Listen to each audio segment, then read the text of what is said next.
ரொம்ப ஒரு நல்ல ஃபீல் இது 50 நாள் படம் ஓடுறது. ஏன்னா என்ன மாதிரி ஆர்டிஸ்ட்க்குலாம் அதாவது திறமை இல்லாமல் திறமையோட நிறைய பேர் இருக்காங்க. திறமையை காட்ட வாய்ப்பு இல்லாமல் தான் ஒரு ஸ்டேஜ், ஒரு மேடை, ஒரு ஸ்க்ரீன் இல்லாமல் தான் நிறைய பேர் காணாம போகிறாங்க. எனக்கு என் லைஃப் கரெக்டான நேரத்தில் வந்து அமைச்ச வாய்ப்பு இது. ஸோ நான் ரிஸ்க் எடுத்து நடிச்சேன்னு சொல்ல மாட்டேன். நான் ரொம்ப ஆசைப்பட்டு தான் இந்த படத்தில் நடித்தேன். ஏன்னா எனக்கு வந்து பெர்ஃபார்ம் பண்ண ஒரு ஸ்கோப் கிடைக்குது, இடம் கிடைக்குது. எனக்கு பாட்டு இருக்குது, ஃபைட் இருக்குது, டைலாக் இருக்குது.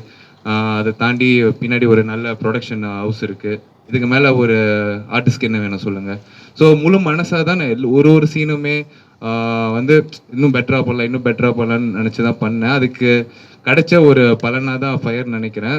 எனக்கு வாய்ப்பு கொடுத்த ஜேஎஸ்கே சாருக்கும், என் கூட நடித்த ஆர்டிஸ்ட் அண்டு சுற்றி ஒர்க் பண்ண டெக்னீஷியன்ஸ்க்கு வந்து எவ்வளோ நன்றி சொன்னாலும் பத்தாது. ஏன்னா இதுதான், இந்த படம் தான் எனக்கு வந்து இப்போ ஒரு விசிட்டிங் கார்டு மாதிரி சினிமாவில். ஸோ அந்த விசிட்டிங் கார்டு கொடுத்த எல்லாருக்கும் வந்து ரொம்ப ரொம்ப ரொம்ப நன்றி.